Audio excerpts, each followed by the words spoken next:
और प्रयागराज से महाकुंभ से पहले पोस्टर, आपको बता दें महाकुंभ मेला क्षेत्र में पोस्टर्स लग चुके हैं। पोस्टर पे लिखा है डरेंगे तो मरेंगे। जगत गुरु रामानंदाचार्य के अनुयायियों की तरफ से पोस्टर्स लगाए गए और यहाँ पर आपको हिंदू एकता का जिक्र करते हुए पोस्टर्स आप देख सकते हैं कि यहाँ पर तमाम जगहों पर पोस्टर्स लगाए गए हैं और सभी से एकजुट रहने की अपील भी की जा रही है। महाकुंभ की तैयारियां जोरों पर चल रही हैं, लेकिन इन तैयारियों के बीच महाकुंभ क्षेत्र में कुछ ऐसे पोस्टर लगे हुए हैं जो कि चर्चा का विषय बन गए हैं। एक ये पोस्टर हम आपको दिखा रहे हैं जिसमें लिखा हुआ है डरेंगे तो मरेंगे। जगत गुरु रामानंदाचार्य नरेंद्राचार्य जगत गुरु रामानंदाचार्य दक्षिण पीठ नाड़ीज धाम द्वारा ये पोस्टर लगवाया गया है और ऐसे कई पोस्टर पूरे मेला क्षेत्र में लगाए गए हैं जिसमें सनातन को लेकर के हुंकार भरी गई है।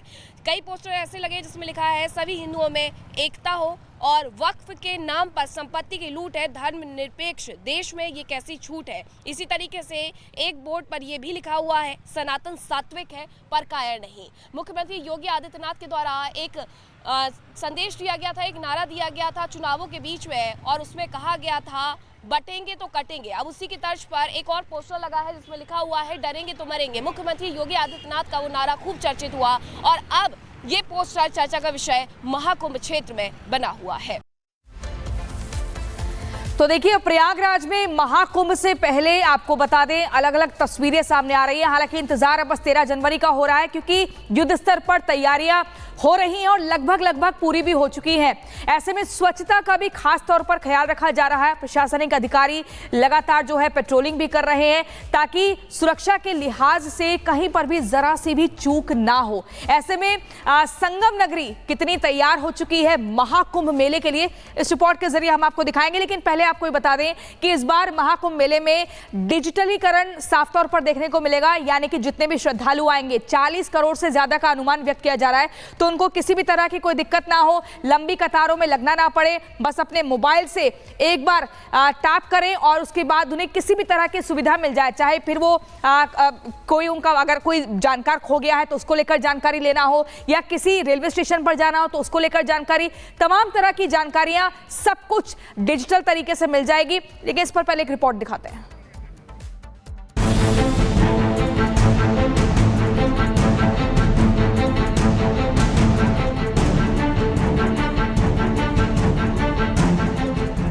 संगम नगरी प्रयाग में होने वाले महाकुंभ के लिए तैयारियां तेजी से चल रही हैं।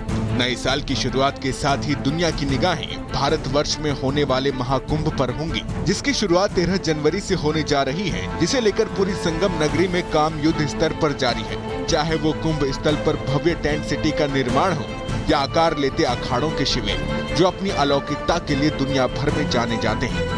महाकुंभ में संगम के तीरे एक ऐसा शिविर भी है जो पूरी तरीके से घास फूस से बना हुआ है, झोपड़ियां बनी हुई हैं और इसी के साथ जो सबसे ज़्यादा खास बात है वो ये है कि यहाँ पर अखंड ज्योति जल रही है। 1989 के महाकुंभ में इसी शिविर से श्री राम मंदिर आंदोलन को धार मिली थी और यहाँ तकरीबन ये 50 फीट की ऊंचाई पर तिल के तेल से जलती हुई अखंड ज्योति स्थापित है और इसी परिसर की अगर हम बात करें तो दूसरी तरफ ही 40 फीट ऊंचा दूसरा मचान है जो कि पूरी तरीके से घास फूस से बनाया गया है और माना यह जाता है कि देवराहा बाबा इसी में निवास करते हैं और यही वजह है कि इसे कभी भी खाली नहीं छोड़ा जाता है।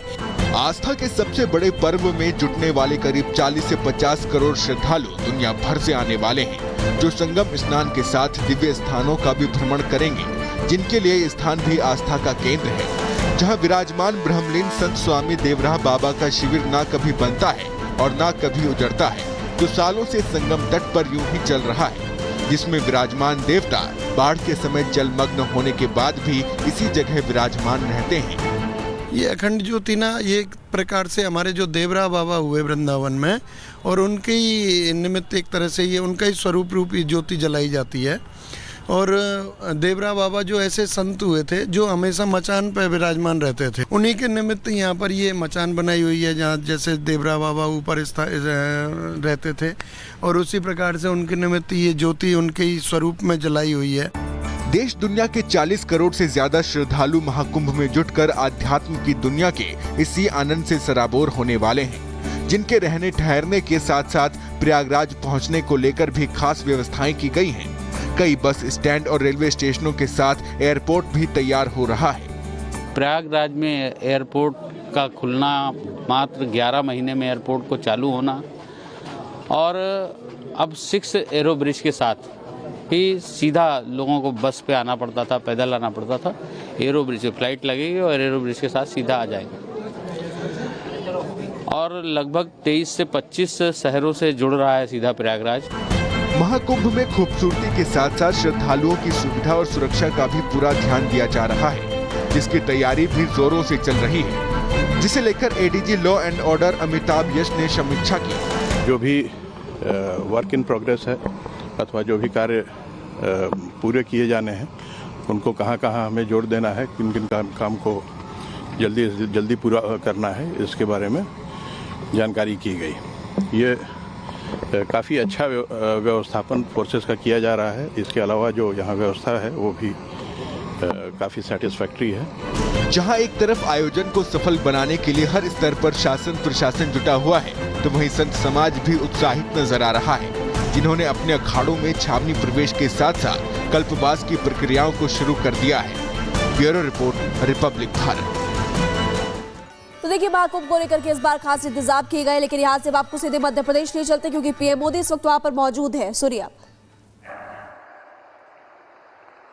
देश की जनता ने लगातार तीसरी बार केंद्र में भाजपा की सरकार बनाई।